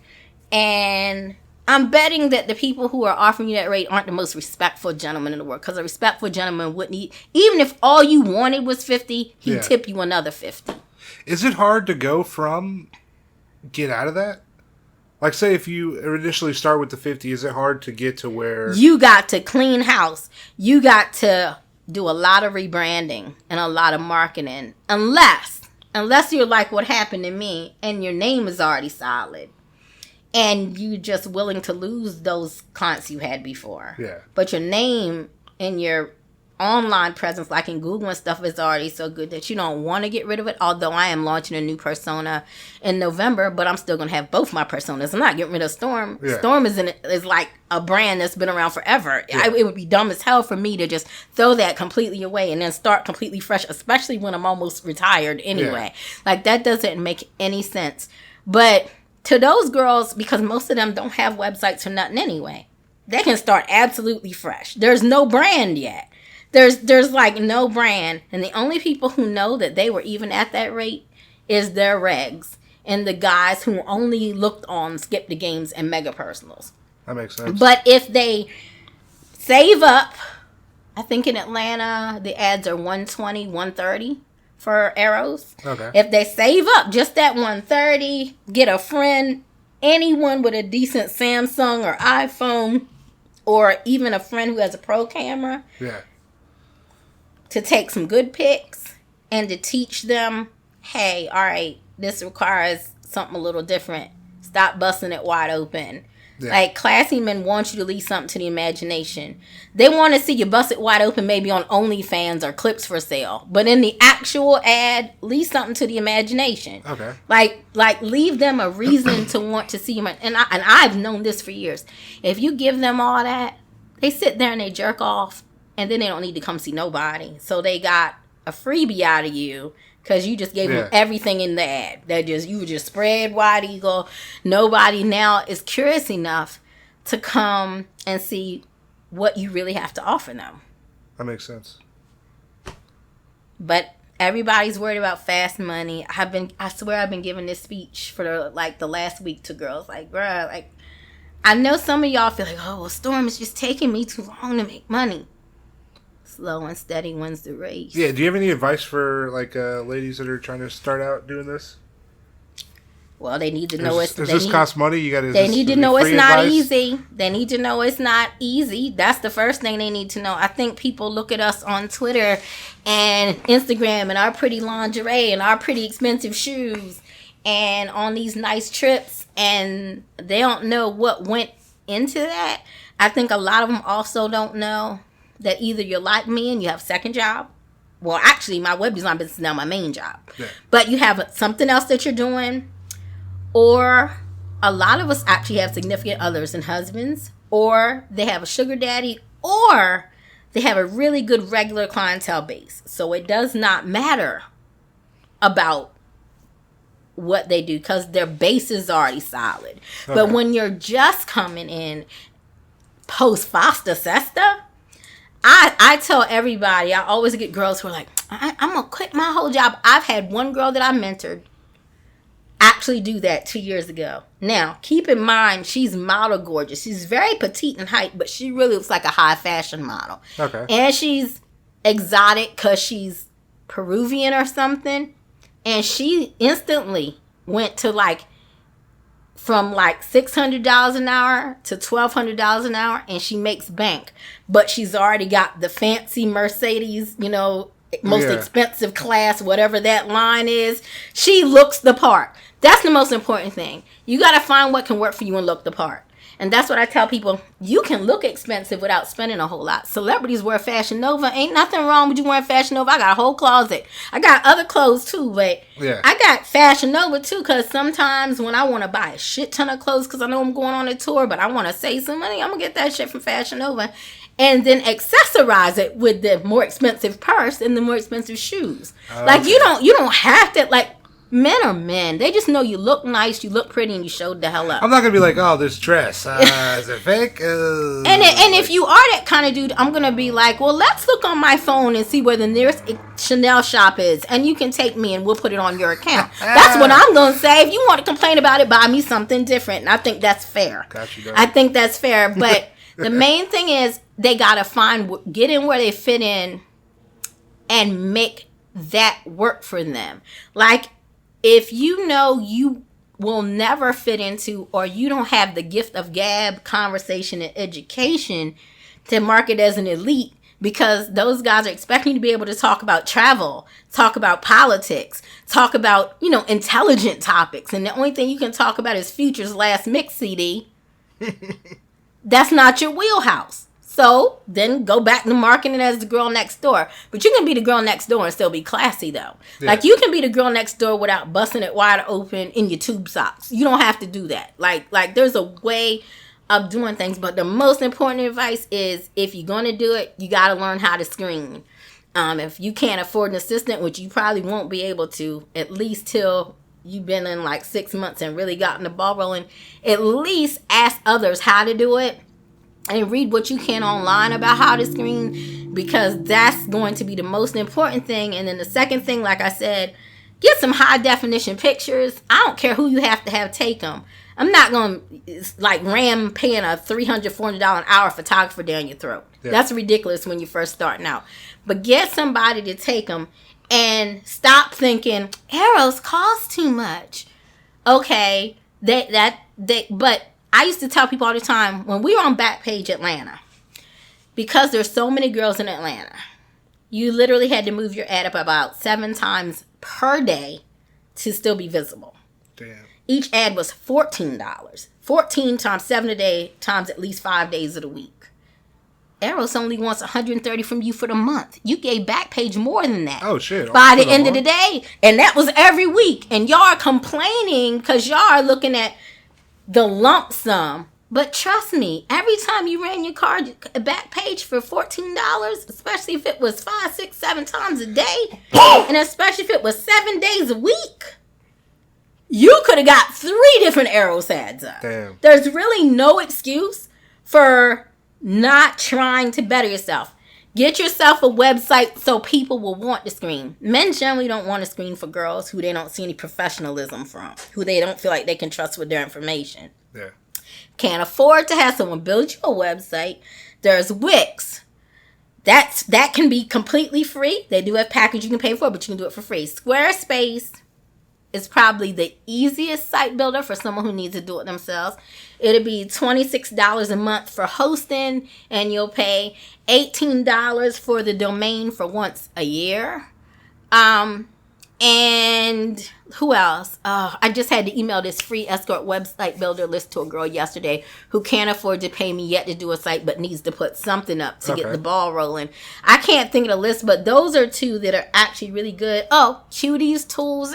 There's a few. Like, there's different ways of doing things, but you got to have some pics, you got to have a website, and you got to have a plan B so that you can still be getting money some other way, because you may not pop off right away. Yeah. And back in the day, yes, the minute we put an ad up, we could make $1,000 the very first day. But that's because we didn't have to screen as hard. That's because we didn't have FOSTA-SESTA. That's because we had ample review sites and other sites. Again, I hate review sites. I am not pushing y'all to give a damn about review sites. Please don't. They're horrible. It's like the locker room for little kids. I'm not saying to do that at all.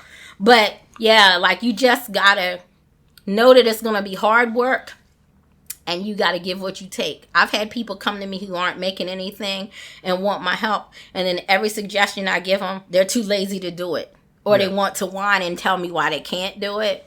I'm not about to sit here and do everything for you. You got to care. Because otherwise, I might as well come to the appointment, take all the money from it. Nobody did it for me.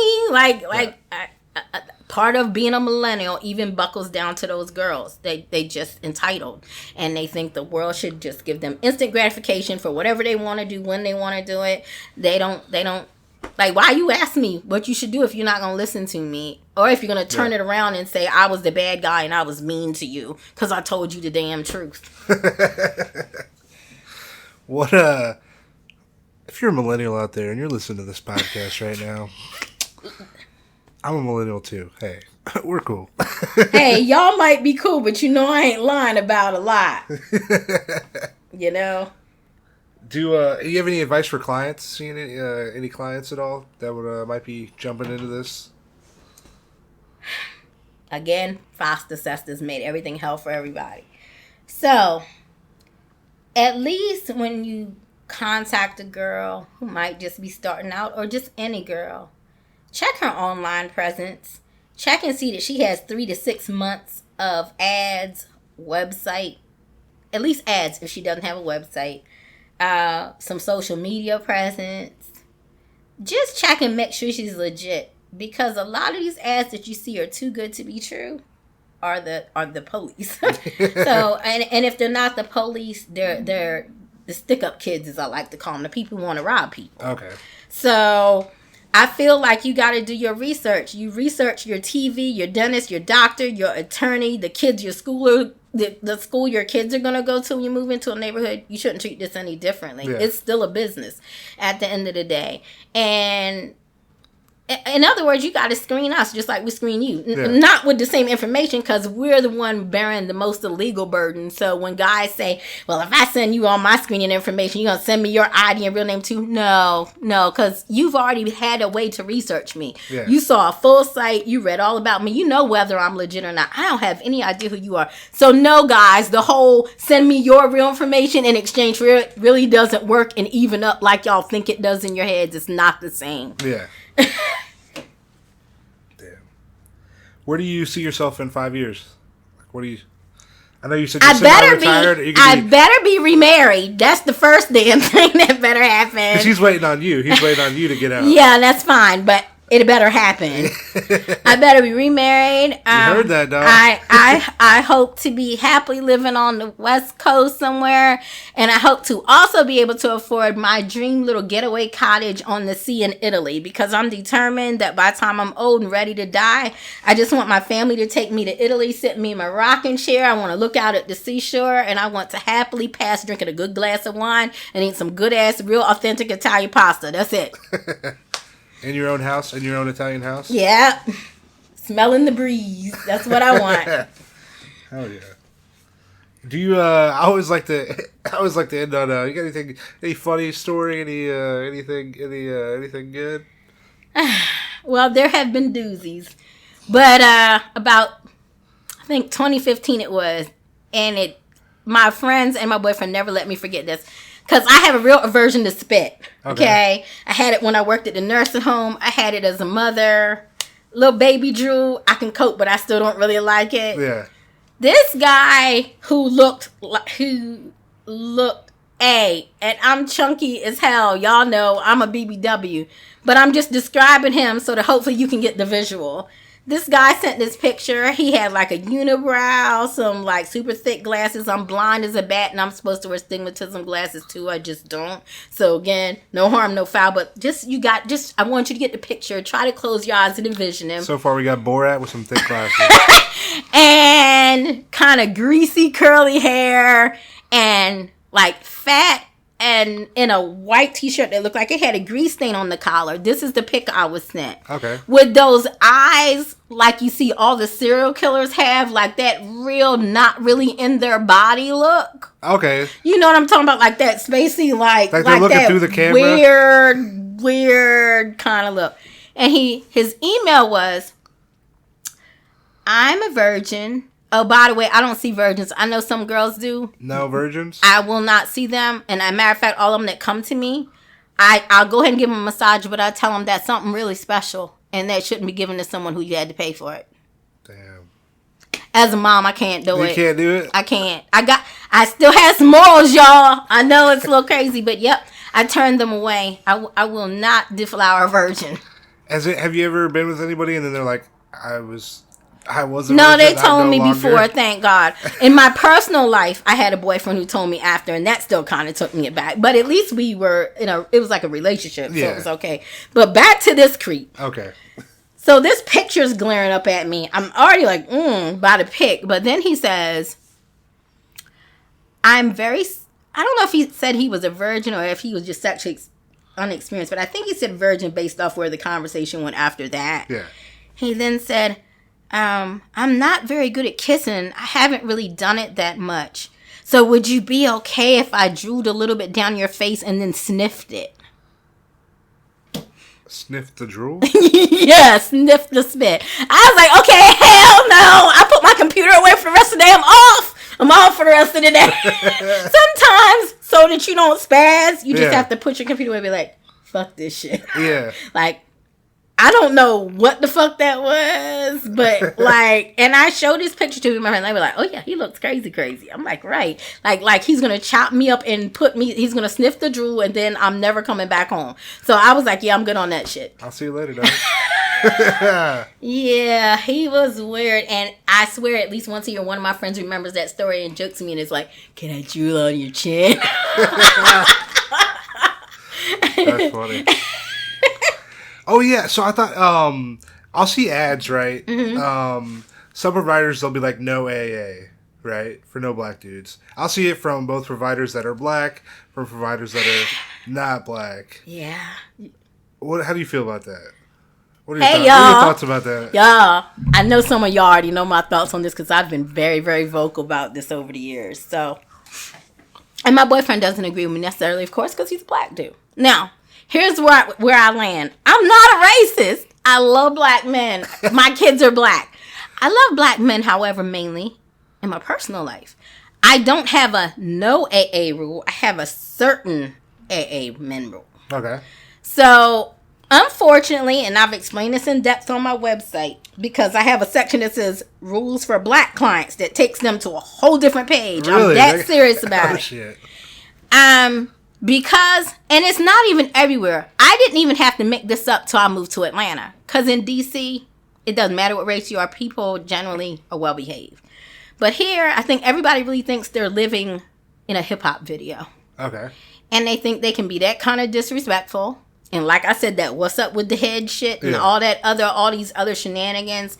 And calling you a bitch and just being real disrespectful, wanting to haggle price, want to call you out your name. And that is, in other words, unfortunately, a lot of the black men of Atlanta do not respect boundaries. And that is why here, I can't speak on the girls who say it in other states that I have never been to, but that's why you see it so much on stuff here. Okay. The other reason is because a lot of the Caucasian girls that are pimped out have a black pimp. And as a matter of controlling them, he only wants them to know his black D, if you will. Okay. He doesn't want them to... The pimp is not masculinely secure enough to trust that she won't come across another piece of black D and leave his ass, and then he can't control her no more. This has been explained to me before by other girls in the game, and they told me that's what it was too. That's a pretty good I really don't know, but that's what I've heard too. But for me, I have a certain AA rule. For me, I'm good with college educated, or at least educated, or even fake it till you make it educated acting black man. Some college on a job application, or even high school diploma. Just not an idiot. Yeah. Someone you have to be over 45 usually. Okay. However, I have in parentheses, we'll see you if you're 25 and older if you're military or a college student, because again, I trust that you're going to behave the way I need you to. Okay. So for me, that's what it is. And my boyfriend likes to play devil's advocate and like, well, why didn't you just say these are your conditions for everybody? Because a white dude can act stupid too. So why would you break it down? And I said, because I want them to understand why I'm not saying no AA, but I also want them to understand that as a black girl, why I'm very careful about which AA I'm going to see. Okay. So a lot of girls say it's racist when they see white girls saying it, but I try to remind them too, just like you did. Plenty of black girls say I'll see black girls say it. I'll see white girls say it. Plenty of black girls say it. And so to me, that's not a racist thing. That's a behavior thing. Yeah. And I've said on my site, and it says on my site on that page. So before you get mad at us for saying these things, talk to your other black brothers and black friends and teach them how to behave so that y'all aren't seen that way. Okay. Because like if the behavior, if black dudes could talk to each other and teach each other how to behave as gentlemen and be like, hey, what you watch on TV, that might be acceptable in some situations. But the first time you're meeting someone and it's her first impression of you, that's not what's up. And just be a gentleman. Like, you should be a gentleman. Black men think, unfortunately, that they do not have to be gentlemen because you're selling your body. You just a hoe anyway. Fuck you.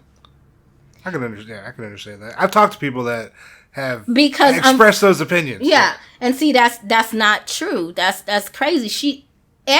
Whether it's a transgender companion, a male companion, a non-binary companion, or a female companion, at the end of the day, everybody's still human and deserves human courtesy. Oh, definitely. I don't care. Like, your job doesn't change the fact that you're human. I didn't suddenly become no longer human because I'm doing it. Because I'm doing an act. That's it. Like, I didn't suddenly, like, how, again, back to what I've said twice during this interview, how is fucking 10 niggas for free and not getting nothing but an episode of Maury where you trying to figure out which of the 10 is the daddy, okay? Yeah. But somebody getting paid to do the exact same thing is immoral. They're both immoral. If you want to get real serious about it, they're both, as far as biblical goes, immoral. Because that's fornication in either way. That's exactly what it is. So her sin is no less than mine. Yeah. And so I don't understand why black men are like, no, it's okay because she didn't charge me for it. So you just like her because she's stupid then. And I'm bad because I realized that I just woke up one day around 30 and said, I'm doing all this shit on the weekends going to the club because I'm bored and lonely. Yet I still need, this is when I was a real young mom, but yet I still need that Section 8 and that food stamp card. Something about this ain't right. Yeah. You know what I'm saying? Like, something about this is not right. So when that marriage ended, I was like, oh, fuck this shit. Yeah. I'm going to go get paid for being pretty. Am I? So, yeah. I mean, like, you use your gifts. Just like I'm an artist by nature. I went to college for art. And I have tech knowledge, so why not make a web design? But it's like you use what you got to make what you can make. That's anybody. That's what everybody does. So, men just get mad because they hate that pussy rules the world. That's all. And that's fine. Because men like to come out, my dick's bigger than yours. I'm the one in control. Beat y'all's chest. It's kind of like watching an episode of Godzilla. And then they realize here comes the pretty damsel, and we're actually the one running the show and just smiling at y'all like, look at them. Ain't they stupid thinking that they running something? They don't even get it.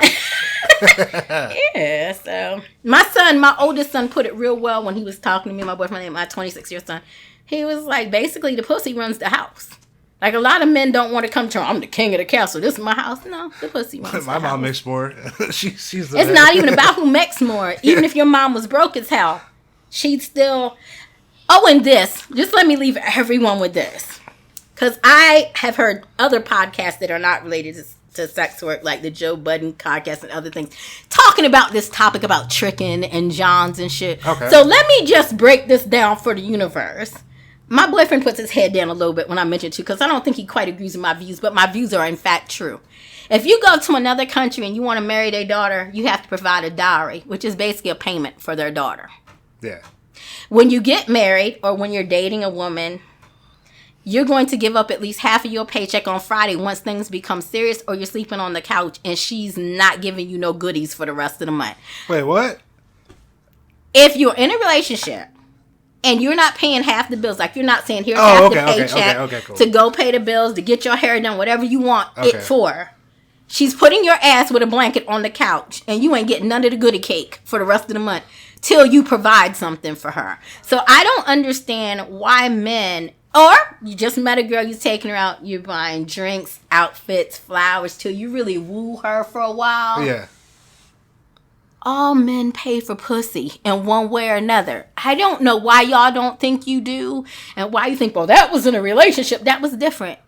Marriage is a business transaction. That's why in other countries men pay dowries. Marriage is a business transaction. It just happens to be that two people love each other too if they're lucky. Yeah. But marriage is a business transaction. All relationships that involve men and women are business transactions. Because since the very beginning of time, men were taught you have to show her what you can do for her, and that's part of being a man. And women were taught if he can't do that shit, he's not a man.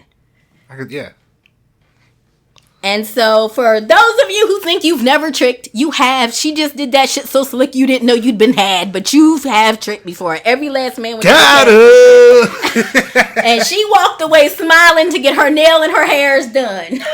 That's what happened. And then next Friday, she came over again and cooked you dinner and laid on you and loved on you and waited till you kicked out your next paycheck. I'm just telling the truth. You might not have thought you paid for it, but all those Pixar movies that you bought, all those because eventually, Legos. I mean, look, I'm not materialistic. I've been with a lot of dudes where I supplied and bought everything for them over the years, before and after sex work. However, what I can tell you is, if I haven't ever received anything, if you ain't never tried to help me with nothing, if I don't see any sign of you giving two shits, or even remorse, like if I don't see you at least crying and knowing that you ain't doing shit, and I can tell that you want to do better, but you're still growing, I can work with somebody who's still growing, who shows remorse. But I can't work with the nigga who's laying, chilling, playing my child's game system all day and going back and forth to my fridge and smiling at me and acting like he's cool, doing nothing. No, you got to do something. Like, you got to participate.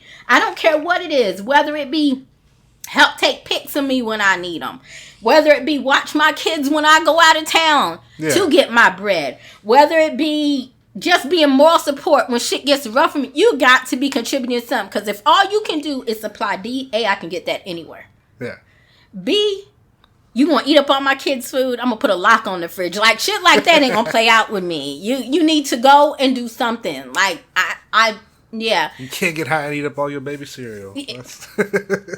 I don't even buy cereal, so but yeah, I'm just saying, like, you absolutely can't be the stereotypical person, the bum, laying in the bed with your feet kicked up, and I'm walking by you all day and you just your thumbs on the video game. We can't rock. I can't rock with nobody like that. 100%. Yeah, so. Damn. Storm, I appreciate you coming on the podcast. We're again, if I offended anybody, I am sorry if I offended anyone, but at the same token, we're all grown-ups, and I feel like the world's gotten kind of overly sensitive, and you just can't say nothing or do nothing without somebody crying foul and wanting to, what is it, the end party things on social media and the cancel party things. Canceled. I mean, hopefully I don't get canceled for my views, but I'm not saying anything here really that y'all haven't read on my blog or website before. I know I'm not, because everything you ask me is stuff I've been asked a few times before. Or just stuff that was bothering me after I saw some dumb shit online and I was like, let me blog about this shit. So I already know, but hopefully this just gives more insight. And hey guys, if you hear it and you were thinking about seeing me, I'm not a bitch.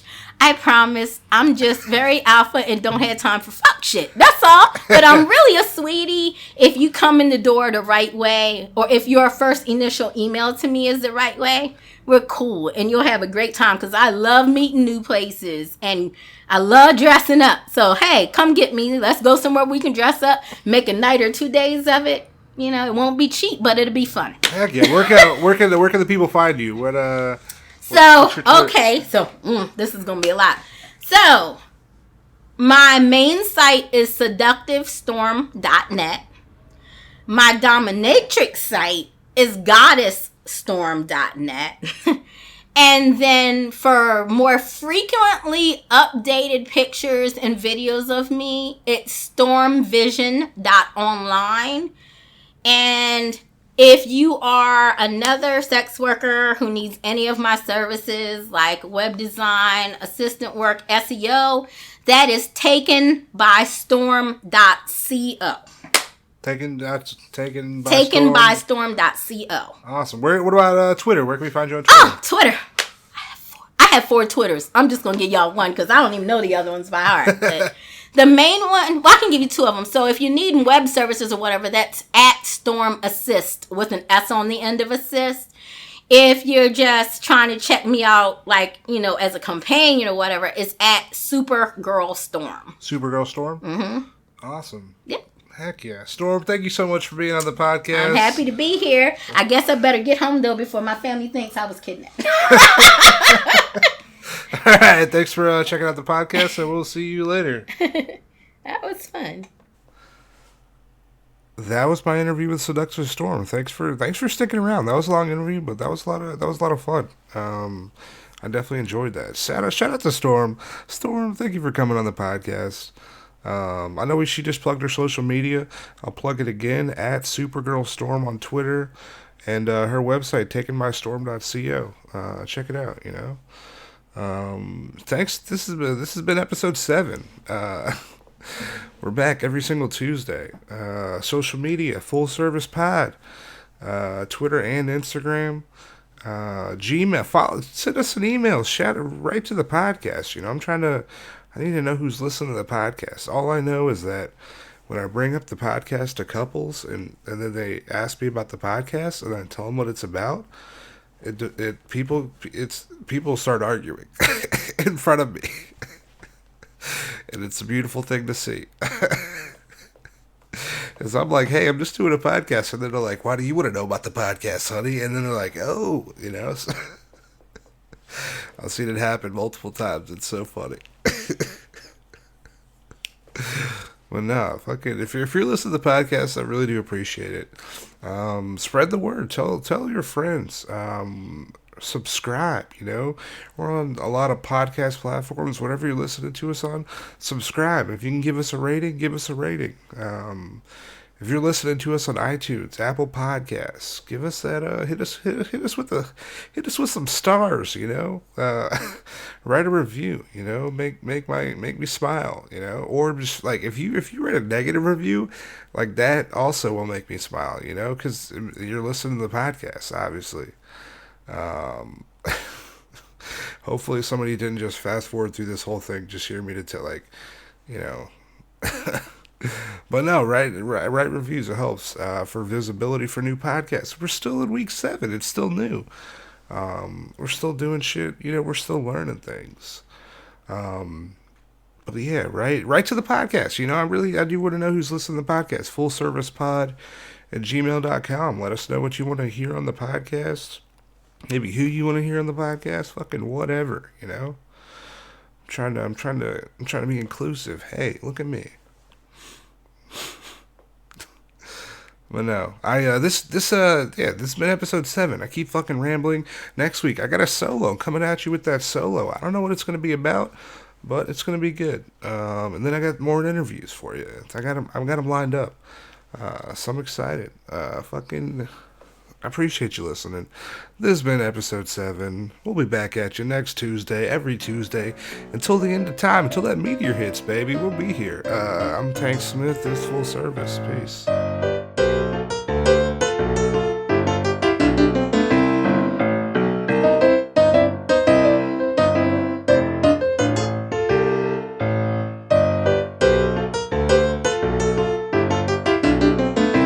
Full Service.